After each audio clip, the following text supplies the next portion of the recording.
Good morning, everybody. This is Eddie J on crypto. Hope you're having a great day. So we got a few things to talk about.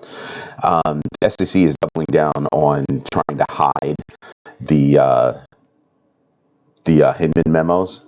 I don't know about you, but it makes me scratch my head. We'll get back to that. Meta dropped, seven trademark applications, and they all have the word pay in them. Jeremy Allaire, he's the CEO of Circle. They control USDC, a stablecoin that's asset backed.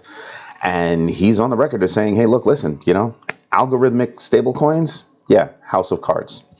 We'll get into that a little bit. Terra's crash, as expected, is going to have knock-on effects. A company called Stablecoins had placed, all their clients' funds inside the Anchor protocol, promising 15% returns. And guess what? Terra. So what happens? Clients lose money and everything else. So they're trying to figure things out. But that also brings scope, brings Tether into scope, because they've dropped, like I reported yesterday, about $7 billion worth of circulating supply. Right? So they dropped that. And people are starting to pull out, money. I mean, there's not a big run on the bank, right? That's not what's happening. But, when you have to cash that $3 billion check the way they did a few days ago, that's a message that, hey, people are starting to trickle out. Now, does that mean that they're going to fall? No, but it was only literally a week ago, that they hit 95 cents. They lost their peg for a split second, and it went down to 95 cents. It's since have come back. But, that was a blip that made people stop and choke for a minute. Panama is about this close to signing some laws that will make crypto legal in the country. The president, in a smart move, says, listen, willing to sign those laws, but first we need to add some more AML measures, or anti-money laundering measures. We'll get into that a little bit. Here's something that I don't like. I was flipping through, doing my research in the morning, and I came across an article about Avalanche and how Avalanche has plummeted, and the article really made you feel like, the world is coming to an end. We'll dig into that because I'm really annoyed about it. But first, let's go back to the SEC in their case against Ripple. Now, I don't know about you, but the more the SEC digs in to try to block the publication or the sharing or opening up of the Hinman memos, the more I just think, what you got to hide, bro? What you got to hide? I don't know. I think you should come clean. I think they should have come clean a long time ago, right? Because it's all about, what your rep is on the street. So if the people can't trust the SEC, then what? Then you're useless. You're worthless. So I think they should come clean and just, if there is a mistake, just own up to the mistake. Own up to the mistake, pin it on Hinman, move on. But your case against Ripple, I really scratch my head about that, right? I mean, isn't Ethereum the same thing, or was the same thing? And now isn't Ripple decentralized? So is your case really a case anymore? I don't know. So I wonder about, why the SEC just keeps spending money and spending time, doing this, when maybe they should stop and think about this. Now, mind you, that is a macro event that I think would have a major positive event, just coming to a close. Just coming to a close, I think, would have a major positive effect on the crypto space. But as usual, we'll keep watching that and we'll see what happens. Meta. Clearly, Meta, it used to be Facebook. Meta is getting into the cyber game in a big way. I told you a few days ago that they're going to be working with Polygon for all this. And now they've entered a bunch of trademarks, and all of the trademarks that they registered, all of them have the word pay in it. Some form of meta pay or metaverse pay. So you've got to stop and think about this. They've got, whether you like them or not, they've got over 1 billion eyeballs between 3 platforms. 1 billion eyeballs. I'm not saying they're the biggest. I'm just saying they have 1 billion eyeballs looking at it. Do they have the best marketplace? No, they don't. Not even close. For small business? No, they don't. Not even close. But they have 1 billion eyeballs. So when they launch that, if I am Strike, if I am PayPal, if I am BitPay, if I am Block, if I am any one of the, if I'm a Stripe, If I'm any one of these companies that are either doing fiat, fiat payments and or crypto payments, I'm scratching my head, because that would be the 800-pound gorilla in the room, and got into the room in a heartbeat. In a heartbeat. So like I said, that's something to pay attention to, and that's something I am paying attention to. Now, Allaire, CEO of Circle, they control USDC. USDC is an asset-backed stablecoin. They have real auditing. Now, I'm not promoting them or anything. I'm just saying that they have, real things going on, right? And he said, listen, algorithmic stablecoins have always been a house of cards because they're not backed by anything. They're pegged to the dollar using an algorithm. So when that algorithm breaks, it broke under stress. You should understand that word stress. Remember when big banks, took a hit and they performed all of these stress tests? Well, think of this as a stress test, and Terra failed, miserably failed.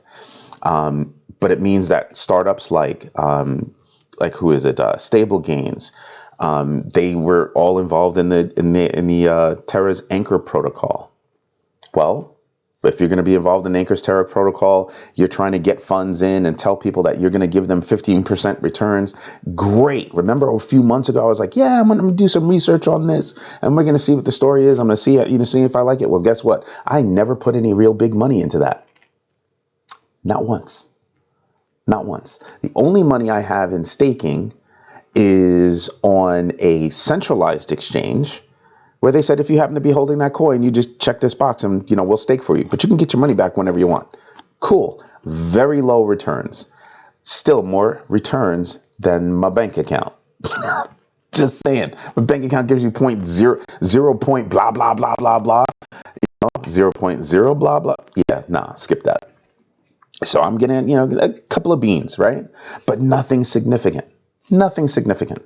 So you stop and you look at all this and you say to yourself, well, yeah, if one goes down, that's going to have rippling effects. And even the big boy on the block, which is Tether, has felt it. Like I said, they dropped down to 95 cents just a week ago. 1 week from today ago, they dropped to 95 cents, give or take. But that quick depegging, yes, they came back, but that quick depegging was enough to make people clutch their pearls. So when I look at this, I just go, there's a lot going on there. So keep your eye on that space. Is there a run on the bank? No, but they did have to cut that $3 billion check, right? A bunch of people wanted to cash out.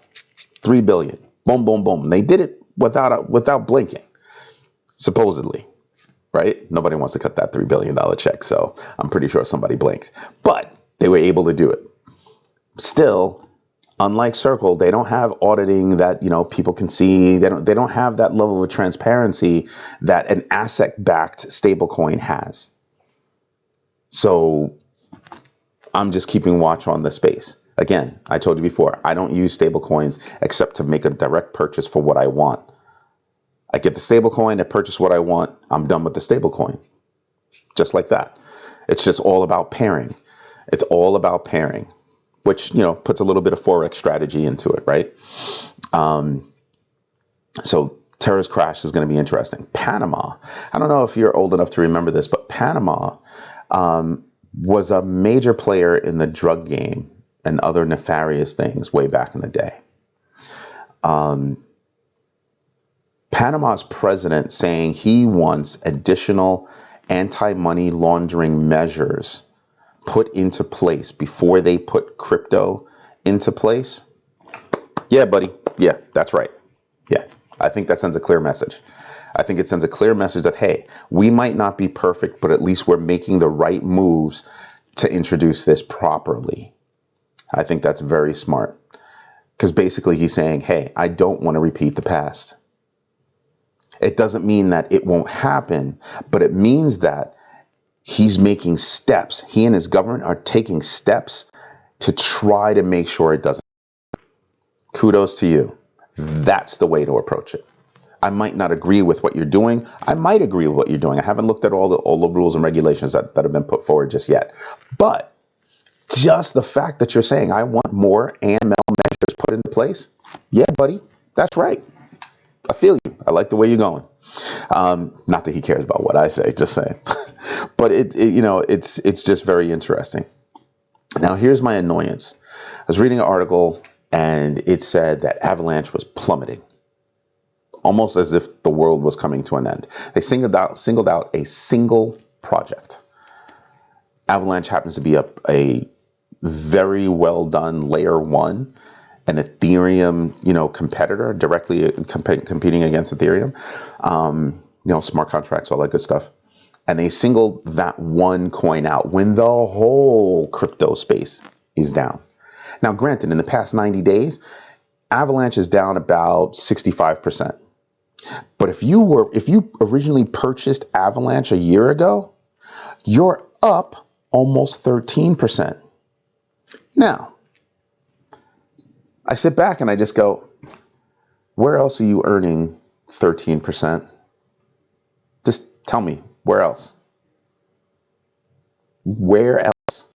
In that year's timeline, where? So singling out a single project, I get it. It's eye candy, it's clickbait. I don't think it does any good for the industry. It really doesn't. If you're going to tell a story, tell the whole story, right? That's how I look at it. When you do your research, try to sift out the noise like that. Sift out the noise like that. The whole market is down. The stock market is down. Some stocks, if you look today, took a big hit yesterday. Some of those stocks are coming back today. Okay? So when you do your research, do more than just listen to the big headlines and the clickbait and everything else.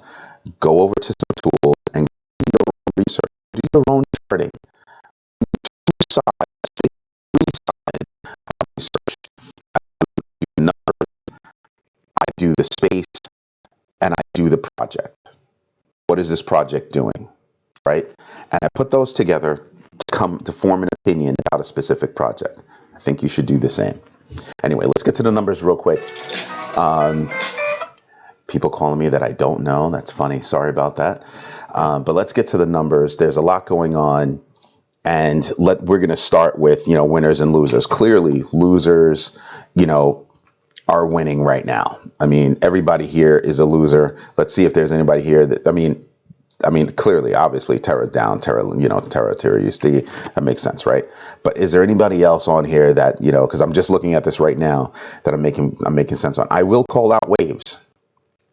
I don't own any, but Waves is making waves. I'm seeing ups and downs. So I'm noticed, even though I don't really follow that particular coin, I am seeing a kind of rhythm with that coin. So, that one and Chili's, I see those two rhythms forming. So that's something to pay attention to. Cadena is a strong project, but it's down 9%. I'd be doing more research on Cadena to see what I might be able to do. I told you, Avalanche is down 8%. I'm already a believer in Avalanche. Enough said. At least for me. Then I flip over to the winners, and I always start at 6%. So here's your box for 6%, 5%, above 5%, and there is nobody in that range that I care about. I told you I'm not interested in Tron. They did move 5%, and anything below that, I'm just not paying attention to. So there you go with that one.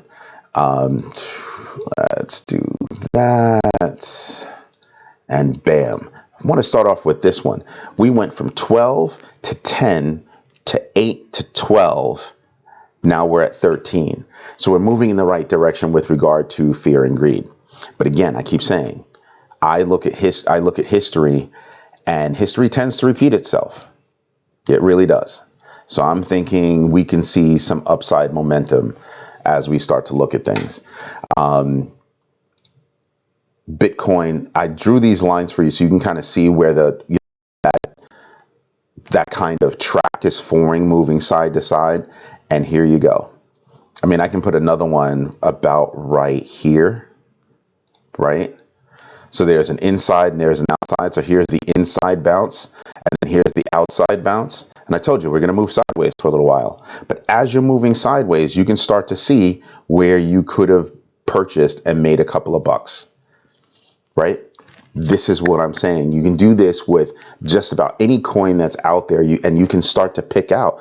There's a certain rhythm that starts to happen, that starts to form.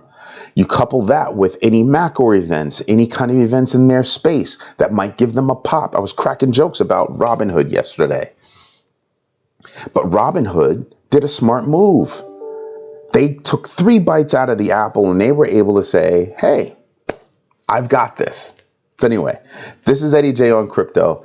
If you like what I'm doing, do me a favor, hit the like button, subscribe to the channel, and absolutely hit the notification bell so you know when I'm dropping another video. Hope you have a great day. Bye-bye.